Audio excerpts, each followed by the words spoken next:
ডিমৌ পূব শালমৰাত তিৱা নামঘৰত সমূহীয়া বিবাহ অনুষ্ঠিত। নগাঁও জিলাৰ ৰহা সমষ্টিৰ অন্তৰ্গত পূব শালমৰাত তিৱা নামঘৰত আজি সমূহীয়া বিবাহ অনুষ্ঠিত কৰে। আজি নামঘৰত 12 দৰা কইনা ধৰ্মীয় ৰীতি নীতিৰে বিবাহ পাশত আবদ্ধ হয়। পুৱা শালমৰা তিৱা সমাজৰ এই 12 দৰা কইনা বহুত বছৰ ধৰি কিছু আৰ্থিক বা কিছু সমস্যাৰ বাবে সামাজিকভাৱে আজিলৈকে বিবাহ হোৱা নাছিল। কিন্তু পুৱা শালমৰা তিৱা সমাজৰ ৰাইজৰ প্ৰচেষ্টাত আজি 12 দৰা কইনাৰ সমূহীয়া বিবাহ অনুষ্ঠিত কৰে আজি নামঘৰৰ প্ৰাংগণত। ৰাতিপুৱাৰ পৰা উদুলি মুদুলি পৰিৱেশে বিৰাজ কৰিছে পূব শালমৰা তিৱা নামঘৰত।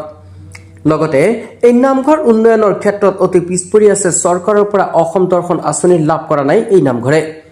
ৰহা সমষ্টিৰ বিধায়কক অনুৰোধ কৰিছে এই নামঘৰৰ বাবে অসম দৰ্শন আঁচনি অন্তৰ্ভুক্ত কৰে যেন। নগৰৰ পৰা প্ৰাঞ্জল নাথৰ ৰিপৰ্ট। আজি খুব ভাল লাগিছে। সেইবাবে আমি বহুত খুব ভাল লাগিছে আমাৰ অনুষ্ঠানটো হৈ আমাৰ অনুষ্ঠানটো চলি যায়। আপোনালোকে বহুত দিন ধৰি পেলাই মানে বিবাহ হ'ব পৰা নাছিলে বা কিছুমান সমস্যাৰ কাৰণত বা আজি ৰাইজ আগবাঢ়ি আহিছে আপোনাক উদ্ধাৰ কৰিবলৈ কি ক'ব? আমি বহুত ভাল পাইছোঁ। বহুত ৰাইজে ওলাই আহিছে, সন্মান দিছে ৰাইজে। ঠিক আছে, ধন্যবাদ।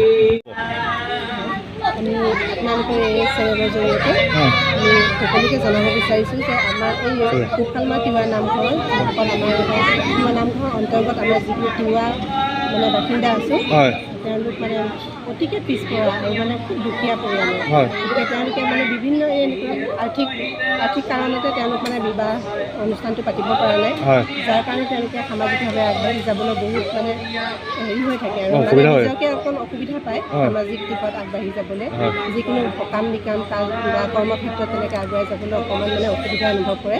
গতিকে তেওঁলোকৰ সেই অসুবিধাবিলাক দূৰ কৰিবৰ বাবে আমি মানে সমূহীয়া বিবাহখন মানে আলোচনা কৰিলোঁ সকলোৱে। গতিকে আলোচনা কৰি আজি বিবাহ কাৰ্যটি অনুষ্ঠিত কৰা হ'ল। তাতে তেওঁলোকৰো বহুতখিনি অনুদান আছে বাৰু।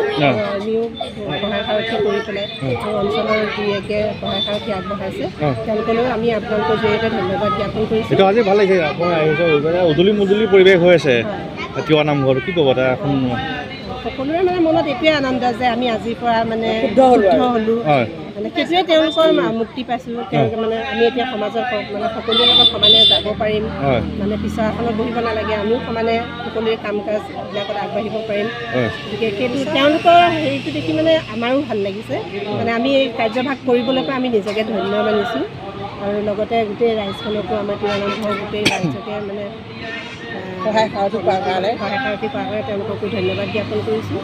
লগতে আমাৰ এই আপোনালোকৰ এই মিডিয়াৰ জৰিয়তে যাতে আমাৰ অঞ্চলৰ ৰাইজে জানক, গম পাওক যে এনেকুৱা এটা নামঘৰ এতিয়াও আছে যিটো নামঘৰ আৰ্থিকভাৱে ইমানেই পিছপৰা, তেওঁলোকৰ মানুহখিনি ইমানেই পিছপৰি আছে। গতিকে তেওঁলোকৰ যাতে আগবাঢ়ি যাবলৈ আমাৰ অকণ দৃষ্টিগোচৰ হয় ডাঙৰ ডাঙৰ নেতা, পানী নেতা যিসকল সকলোৰে। গতিকে ইয়াকে ক'লোঁ, আমাৰো বহুত ভাল লাগিছে। ধন্যবাদ।